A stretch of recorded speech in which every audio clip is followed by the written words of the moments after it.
देखो चंदा, सच को जितना जल्दी स्वीकार कर लो तुम्हारे लिए उतना ही अच्छा होगा चंदा। काहे कि अभी तुम्हारे सामने पूरी जिंदगी पड़ी है। वो कहा है ना चंदा कि झूठी आशा और झूठी दिलासा देके हम तुम्हारा जीवन बेअर्थ नहीं करना चाहते। इसलिए हमारी सलाह मानो कि उसको तलाक दे दो। अम्मा सही कहती है, तुम्हें तलाक ले लेना चाहिए।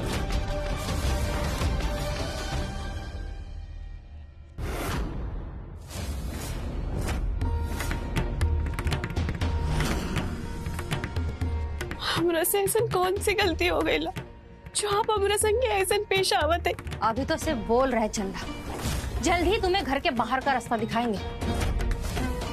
जब जानती हो कि माधव भैया और श्वेता भाभी की शादी हो चुकी है तो काहे ढोलैया मक्खी की तरह उनके पीछे भिनभिना रही हो तुम?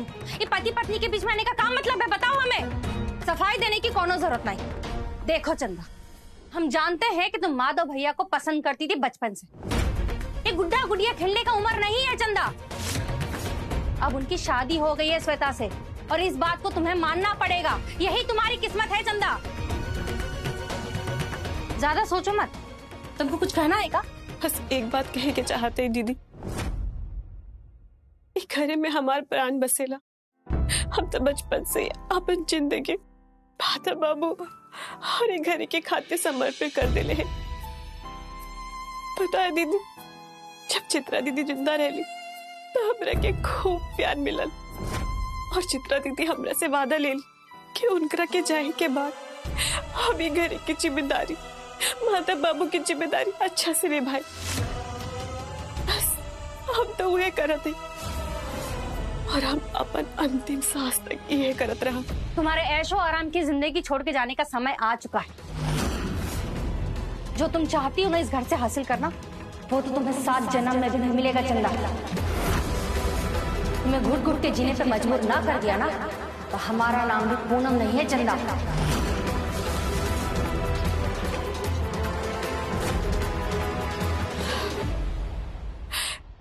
हे माता रानी, सच में हमें इतना खराब है जी पूनम दीदी हमारे साथ ऐसे व्यवहार करते।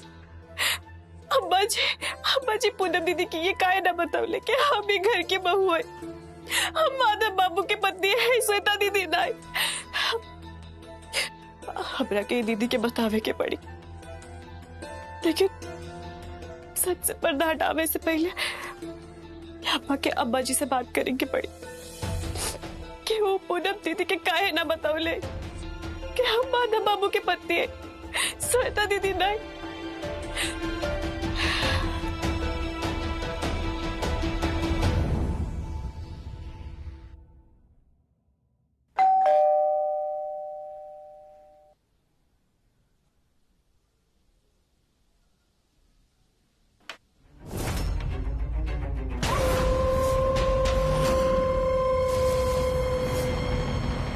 नमस्ते भाभी जी।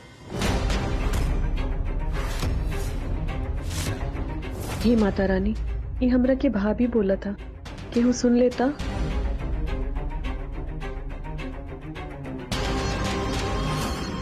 क्या हुआ? कुछ गलत कह दिया मैंने? वैसे एक बात कहनी पड़ेगी, आपकी एक्टिंग के सामने तो बड़े बड़े एक्टर्स भी फेल हैं। अब आपको और जया को ब्लैकमेल करने में और भी मजा आएगा। अजय प्लीज ये बात आप माधव बाबू के मत बताइए। क्या माधव भैया से आपकी बात छुपानी है? वाह, आपकी स्टोरी तो एकदम फिल्मी है भाभी जी। पहली बार ऐसा देख रहा हूँ, पति को ही नहीं पता कि उनके घर जो नौकरानी बन के रह रही है वही उनकी पत्नी है। मुझे तो लगा घर वालों से ये बात छुपाई जा रही है, लेकिन यहाँ तो कहानी ही उल्टी है, एकदम पेचीदा। मैं जितना सोच के आया था ये मैटर तो उससे ज्यादा पेचीदा लग रहा है। वैसे मैटर जितना पेचीदा होता है, ब्लैकमेलर के लिए उतना ही आसान होता है काम निकलवाना। अब तो गेम में और भी मजा आएगा। लेकिन ऐसा कैसे हो रहा है? ये बात कुछ समझ में नहीं आई। भाभी जी, आप कुछ बताने का कष्ट करेंगे कि मैं खुद ही माधव भैया से जाके पूछ लूं?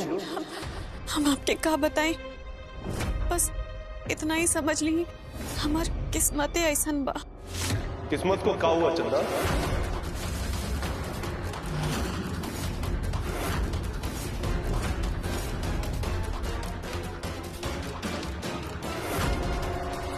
हाँ चंदा, क्या कह रही थी? कुछ ना माधव बाबू, क्या हुई हमारी किस्मत के? कुछ नहीं, ये बता रहे थे कि इनकी किस्मत कितनी अच्छी है जो इन्हें आप सबका साथ मिला, और ये भी बता रही थी कि आप कितने अच्छे इंसान हैं, घर के लोगों का कितना ख्याल रखते हैं। ऐसे लोग किस्मत से ही नहीं मिलते हैं भैया। अरे बस बस, कितनी तारीफ करोगे? आपका बतिया से ही पेट भरोगे या कुछ खाना भी खाओगे? जी भैया। हाँ।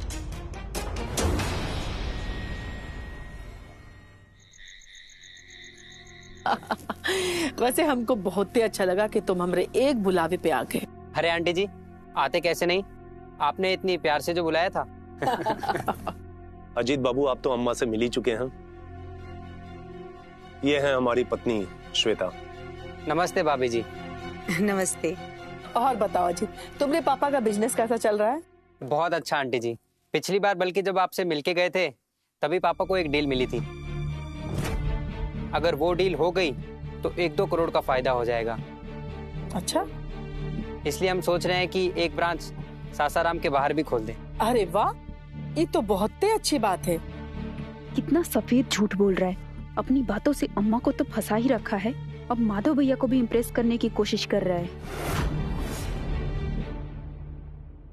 चंदा से तो तुम मिल ही चुके हो। जी, मैं जानता हूँ चंदा दीदी को।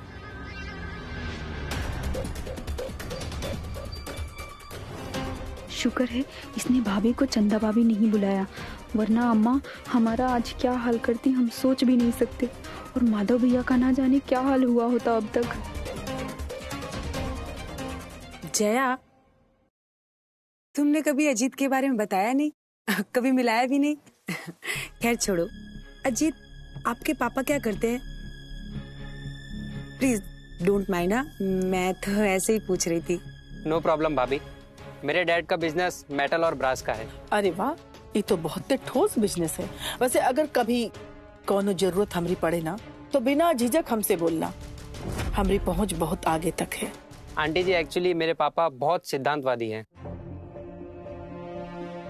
वो किसी से भी मदद नहीं लेते, इसलिए तो बिजनेस में अब तक हम बहुत पीछे हैं। ये तो बहुत अच्छी बात है। तब भी अगर कभी हमारी जरूरत पड़े तो याद करना। जी भैया, थैंक यू सो मच। अब बातें ही करते रहेंगे या खाना भी खाएंगे? हाँ हाँ, खाओ।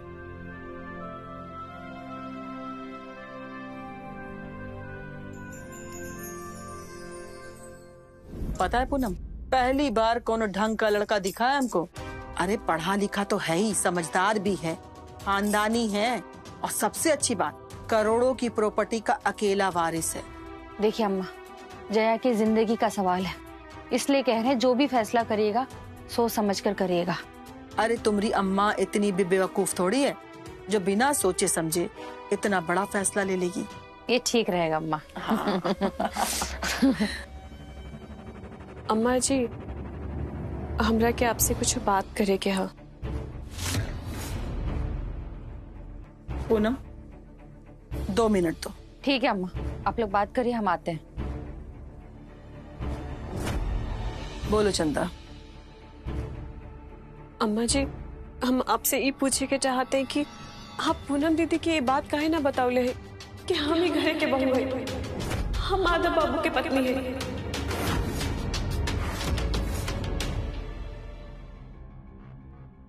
चंदा, तुम बौरा गई हो का? तुमको नहीं पता है का पूनम कितनी पेट की हल्की है? अब तक अगर उसको हम बोले होते ना तो माधव के कान तक की बात पहुंच गई होती। और तुम तो जानती हो ना कि डॉक्टर ने कहा है माधव की तबीयत को लेके। इसलिए कभी कभी कोई सच छिपाने में अगर परिवार की भलाई होती है तो वही करना बेहतर होता है। समझी हमारी बात को? ठीक है अम्मा जी, हमरा खातिर तो माधव बाबू की तबीयत से बढ़ के और कुछ नहीं के।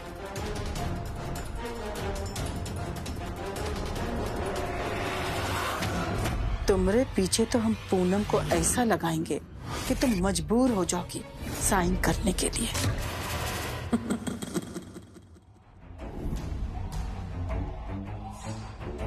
भाभी भाभी अजीत का फोन आया था। हम बहुत मुश्किल में फंस गए हैं। वो पैसों का डिमांड कर रहा है। अब समझ में नहीं आ रहा है कि इतने सारे पैसों का इंतजाम कैसे होगा।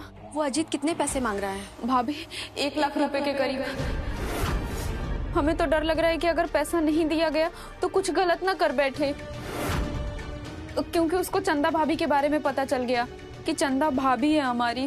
कहाँ बोल रही हो तुम? उसको कैसे पता चल गया? हमारे ही मुंह से निकल गया भाभी, और उसने उस बात को पकड़ लिया। वो बहुत शातिर है, उसको बेवकूफ नहीं बनाया जा सकता है। अब तो हमें इस बात का डर सता रहा है कि अगर पैसे नहीं दिए गए तो इस जानकारी का इस्तेमाल वो अपने फायदे के लिए करेगा। भाभी बहुत बुरा होने वाला है। हमारी गलती का खामियाजा बेचारी चंदा भाभी को भुगतना पड़ेगा। देखो, अगर तुम उससे बात करोगी कि पैसे का इंतजाम नहीं हो पा रहा है तो क्या पता वो तुम्हारी बात समझ जाए और कुछ ना कहे तुमसे। हम रिस्क लेने की स्थिति में नहीं है भाभी। अगर वो फोटो सबके सामने ला दिया तो हम किसी को मुंह दिखाने के लायक नहीं रहेंगे भाभी। हमारी जिंदगी नरक बन जाएगी। हम कमरे से बाहर नहीं निकल पाएंगे। हमारा पढ़ाई, हमारा करियर, और अम्मा तो हमें जीते जी मार डालेंगी। जया, तुम परेशान मत हो, हम कुछ रास्ता सोचते हैं। अरे हाँ जया, हमारे पास कुछ गहने हैं, वो किस दिन काम आएगा? नहीं भाभी, हम आपके गहने नहीं ले सकते, ये गलत है। जया, कुछ गलत नहीं है। अगर ऐसे मुसीबत के टाइम में अपने ही अपनों के काम नहीं आएंगे तो कौन काम देगा? और ये तो हमारा फर्ज है कि तुमको इस मुसीबत से बाहर निकाले। और एक बात बताओ, हमारे पास इसके अलावा कोई और रास्ता है? तुमने ये गहने लेने से इनकार कर दिया तो कहाँ से लाओगी पैसे? तुम यही रुको, हम गहने लेके आते हैं।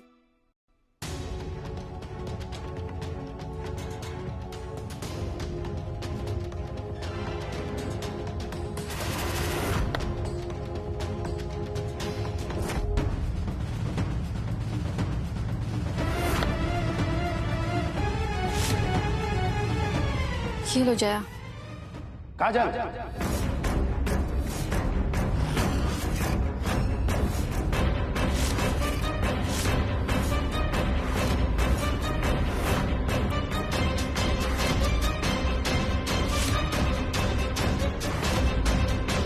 क्या हो रहा है? अरे गहना कह निकाली हो अलमारी से? अब वो अरे बका कह रही हो, बताती कह नहीं हो? कह निकाली अलमारी से? कहा? अरे भैया, हम बोले थे काजल भाभी से गहने के लिए। वो हमारा कॉलेज में वार्षिक उत्सव हो रहा है ना, तो उसमें नाटक में हमें शादीशुदा का रोल प्ले करने को मिला है। उसके लिए हमें गहने चाहिए थे, तो हमने काजल भाभी से मांग लिया। वो तो बेचारी हमारी हेल्प कर रही थी। मेरा दिमाग घास चलने चला गया है क्या? अरे कॉलेज की एक्टिंग में असली गहना पहन के कौन नाटक करता है? पागल हो गए तुम। और तुम एकदम बैले हो। ये मांगी और तुम दे दी इसको। चुपचाप जा करके ये गहना अलमारी में रखो। अगर रत्ती भर भी गायब हुआ नहीं इसमें से तो तुम समझ जाना कि हम तुम्हारे साथ क्या कर सकते हैं। अंदाजा भी नहीं होगा तुमको इस बात का। जाओ, मुंह क्या देख रही हो?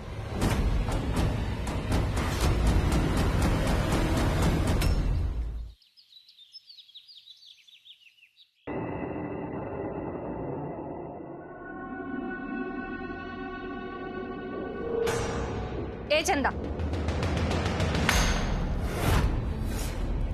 बंद करो ये कुल नाटक।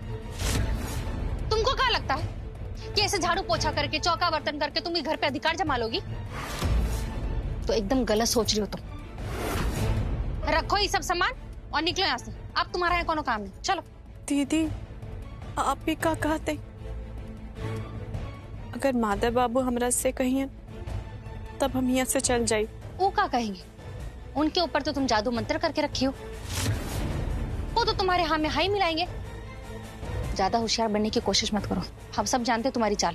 तुम चाहती हो कि माधव भैया श्वेता को छोड़ के तुमसे शादी कर ले ताकि तुम इस घर पे कब्जा जमा लो। लेकिन ऐसा होगा नहीं। सबको बेवकूफ बना सकती हो, हमको नहीं। हम सब जानते हैं।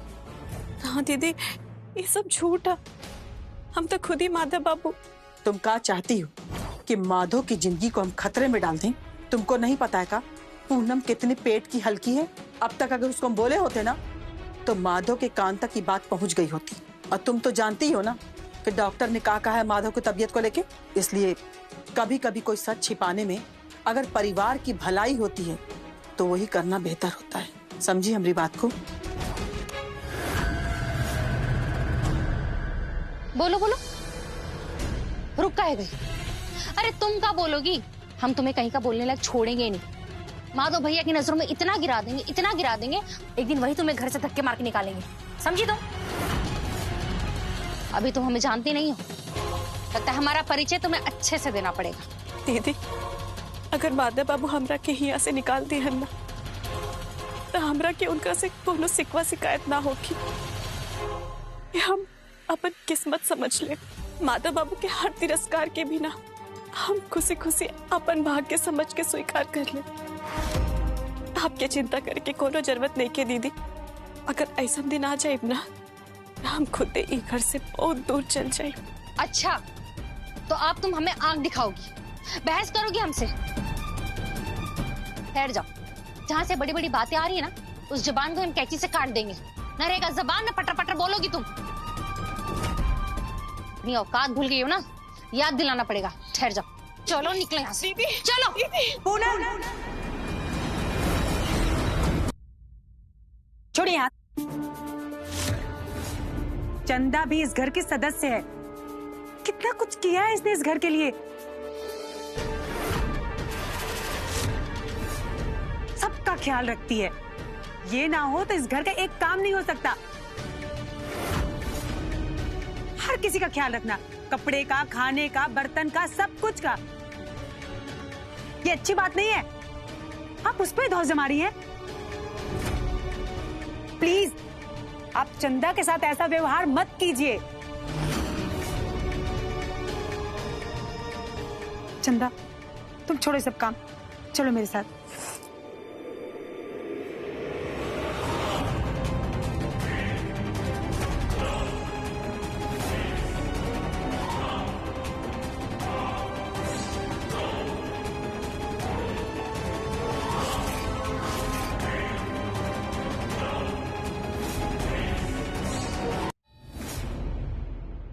बैठो चंदा। ना दीदी, ठीक है। बैठो, मुझे तुमसे कुछ बात करनी है। चंदा, मुझे पता है आंटी जी ने तुम्हें मना किया है पूनम को कुछ भी बताने के लिए तुम्हारे और माधव जी की शादी के बारे में। आंटी जी ने मुझे भी मना किया है कि मैं उनके सामने शादीशुदा मतलब माधव जी की पत्नी हूँ ऐसी एक्टिंग करूं।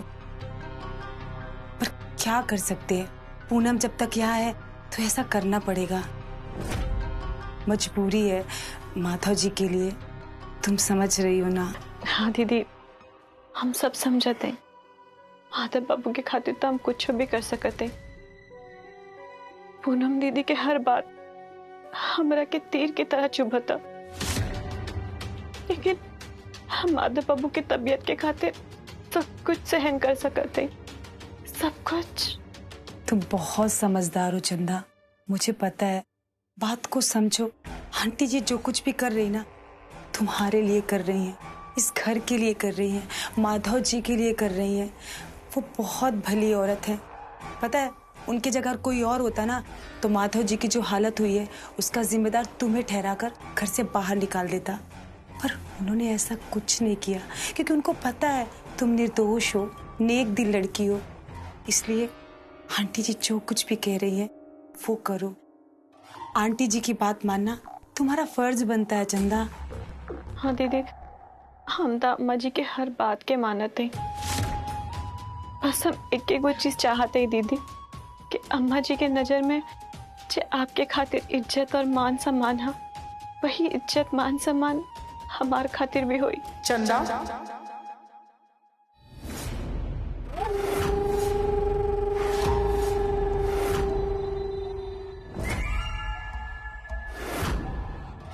चंदा, तुम हमेशा से ही घर के लिए खास थी और आज भी तुम ई घर के लिए खास हो। हम तो तुमको तब से पसंद करते हैं जब तुम बहुत छोटी थी, लेकिन तुमको बहू के रूप में हम कभी नहीं सोचे। काहे कि हम तो शुरू से श्वेता को बहू बनाना चाहते थे, लेकिन इत्तेफाक से माधव से ब्याह तुमरा हो गया। और दुर्भाग्य की बात देखो ना कि माधव की याददाश्त चली गई, और ये भी कोई गारंटी नहीं है चंदा कि उसकी याददाश्त वापस आएगी या नहीं आएगी। और उसको तो ये भी याद नहीं है कि तुम उसकी पत्नी। देखो चंदा, कभी कभी सच को स्वीकार कर लेने में ही भलाई। काहे कि अभी तुम्हारे सामने पूरी जिंदगी पड़ी है। वो कहा है ना चंदा कि झूठी आशा और झूठी दिलासा देके हम तुम्हारा जीवन बेअर्थ नहीं करना चाहते। इसलिए हमारी सलाह मानो कि उसको तलाक दे दो।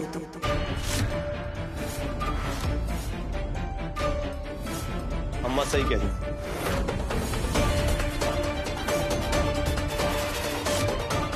तुम्हें तलाक ले लेना चाहिए।